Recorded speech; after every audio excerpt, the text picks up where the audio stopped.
အားလုံးပဲမင်္ဂလာပါဒီနေ့မှာတော့ကိုရမန် event နဲ့မှာဘာတွေပါမလဲ brother အနေနဲ့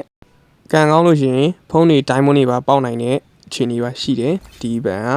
ပြီးတော့ Hanabi skin နှစ်ကောင်တွေကဘယ်ကောင်ယူမလဲဆိုတော့ comment မှာမှန်သွားပြီ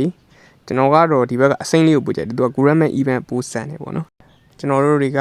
တပတ်ကိုသူပေးထားတဲ့ challenge တွေကိုပြီးအောင်လုပ်မယ်ပြီးရင် point ကြီးစုမယ်ပြီးရင် skin နှစ်ကောင်လဲမယ်ဒီဘက်မှာကတော့ brother တို့လည်း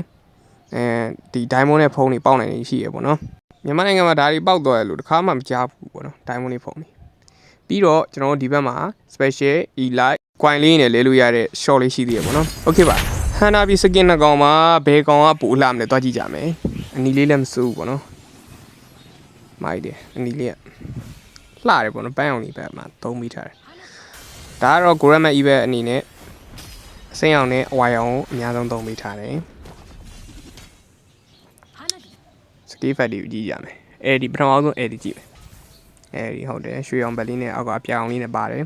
စကေး2လာချမ်းပုံစံလေးပေါ်သွားရပေါ့နော် enemy ကိုထိသွားလို့ရှိရင်ဘာပြောနာစကေး1ဒါကတော့နောက်တစ်ခုပန်းအောင်စကင်ပေါ့နော်အဲဒီကောင်ကလည်းပန်းအောင်အများဆုံးသုံးမိထားတယ်ကြာဘူးလေးဖူးတယ် brother တို့မှားကျင်တာတစ်ခုရှိပါတယ်တခါနေရာဒီကိုရောက်ခဲ့ပြန်မောင်းကွာ